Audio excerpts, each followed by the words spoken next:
Ladies and gentlemen, hey, hi, how you doing? Welcome back to the channel. Thank you so much for stopping by. We've obviously learned quite a bit about Black Ops 7 in the past few days, ever since the original reveal teaser trailer dropped for us, either via some hidden things in the actual trailer itself, some additional leaks and rumors surfacing from various different sources. And today, I wanted to break down a handful of the new leaks and rumors that have popped up as of late relating to gameplay details, surprisingly enough. A few other things about expectations for the game, the quality, the availability of it as well. There's actually quite a bit to break down here today. Of course, as always, when it comes to leaks and rumors, this stuff at the end of the day is leaks and it's rumors, which means nothing is 100% official as of now until Activision says something themselves. They put it in a trailer, they put it in a blog, so take everything here with a grain of salt. However, first up here, we got some new details from Reality UK over on Twitter, known leaker and data miner that we've covered a whole bunch here on the channel. And it seems like with the Season 4 update a few weeks back for BO6 and Warzone,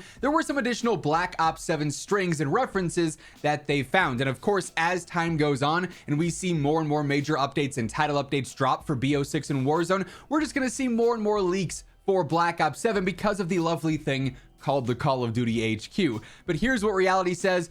Seems like more BO7 strings got added with Season 4. SAT training course. So SAT is short for Saturn, which is one of the code names for Black Ops 7. It's Saturn and Chimera, I think it is. So if we see any files referencing that, we know it's in reference to Black Ops 7. And this is for the wall jump prompt. So you can actually jump when you are near the indicated wall and press your button again to proceed to the next waypoint. This is a training course showing you how to use the updated Omni movements coming with Black Ops 7. And wall jumps seem to be a thing where you can actually jump to a wall and use that to propel yourself outward or forward, whatever the case is. Curious to see if that is almost as a replacement, if you will, to full on running on the wall, which is obviously a little bit more unrealistic. It is 2035, so maybe there's more tech to, enhance this. But as far as just straight up like parkour elements go, you can't run 10 meters on a wall. Gravity's gonna, come into play here at some point. Gravity's gonna catch up to you real quick. But you could use a wall to propel yourself in a different direction. And I'm curious to see if maybe that's more of what we're going to see here. They also have the wall dive. So, like a dolphin dive, you're just doing that, but off a wall to get yourself that same sort of exit velocity on that jump as well. Then there's also this, the active roll, which is kind of weird. So like a combat roll in a sense. That's something we really haven't seen in Call of Duty as far as movement goes. So I'd be really curious to see if we start to see slide canceling and wall jumps and, roll canceling as well as movements in Call of Duty here. Could be very interesting to see. But yeah, a couple of additional advanced movement, if you want to call it advanced movement, updates and leaks for BO7. Now, the original tweet that Reality is talking about here was actually removed, but it was basically talking about how the offline mode for BO7 was going to be non-existent. It's another year of downloading insane updates, being forced to play online because, again, that lovely thing called the Call of Duty HQ. Reality says, speaking on this, it's not a guarantee. However, they did add a few things for the offline mode recently. They could potentially, big grain of salt, reintroduce it in Black Ops 7. That's been a large complaint from the COD community ever since the COD HQ was pushed forward, is that the offline modes are basically non-existent. You have to have an internet connection to play the campaign by yourself, to play zombies by yourself, to do everything on this game. You have to be connected to the internet, which for some players is not always practical. Or let's say your internet goes out for a day. Back in the day, I'd be like, okay, well, I'm bored. I'm gonna play the campaign today. Why not? You can't do that now, right? So that sucks. It's been a big problem for some time. Hopefully they heard the feedback and it is something they actually reintroduce as an option according to these leaks. And then we get some new details from Vondi is Pog, another leaker that we've talked about before, saying very small amount of info on BO7's campaign. And while that original teaser trailer for me looked really cool and it gets me sort of excited for the actual storyline and the narrative there, because I think the Black Ops 2 campaign was awesome and really curious to see how they follow that up, these gameplay details get me a little bit less excited. Vondi says you'll be playing as nameless soldiers. To me, that's a little bit lackluster. I feel like that takes away some depth from the campaign itself, but you'll be playing as nameless soldiers that are meant to be David's hand-picked Black Ops squad. Characters will be customizable, not much, just to the extent of Black Ops Cold War and BO3's campaign characters. Some missions will occasionally have the party leader or the first player play as David if you're doing the co-op version of the campaign, and other players are the TBD nameless soldiers. The safe house will return, as well as the ability to purchase upgrades to your equipment and gear, albeit with some new additions and features. The thought of nameless soldiers, I feel like I sort of mentioned, takes away from the depth of the campaign and how much tie-in you as the player have, you know, but we'll see. Obviously, it's way too early to tell, and it's way too early to make assumptions just based off of this, but it is something I'm a little bit skeptical about as of now. We'll see as we get more information, though. And of course, speaking of getting more information, if you guys want to make sure you're always up to date with everything going on in COD, no better place than right here. So feel free to hit that subscribe button, turn on those post notifications, and if you enjoy this video as we go through everything here today, a like rating is always seriously appreciated as well. We also have some other rumors and stuff to report on from Charlie Intel, Charles Intelligence here.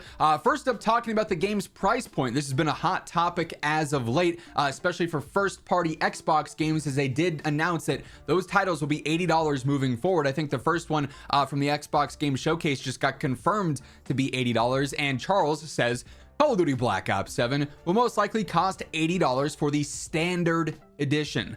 Xbox confirmed earlier this year that their titles launching this holiday will have a price increase. However, there's no release date yet for BO7. We just know it's coming later this year, right? But $80 for the standard version. This means any enhanced version, whether it's a Vault Edition, digital, whatever the case is, if there's bonuses and incentives tied to it, it's probably going to be $90, $100, $120 potentially here. So gaming's getting a little bit more expensive here. Charlie also says Black Ops 7 is going to be available on PlayStation 5, PlayStation 4, the Xbox Series X and S, Xbox One, Battle.net, Steam, Xbox PC app, and Game Pass. It's an Xbox Play Anywhere title. One purchase lets you play on Xbox console and Xbox PC alike there. It'll also be playable on the new Xbox ROG Ally handheld. What's interesting here, though, the most important takeaway is that, yes, it's now confirmed that Black Ops 7 will be available on PlayStation 4 and Xbox One. They are still supporting last gen here. Previous leaks and rumors are saying that with this, they will be going away from last gen with COD 2026, Infinity Ward's next title.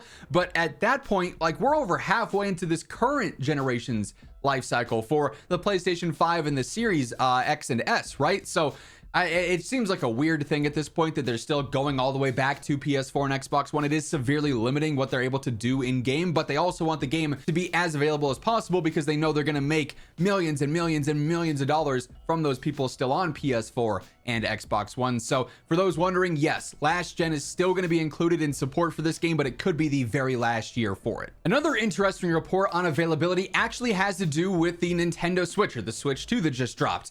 Charlie Intel originally ended up reporting this, that Kotaku also talked about, saying Microsoft and Nintendo are reportedly working together on bringing Call of Duty to the Nintendo Switch 2 and will have news to share soon.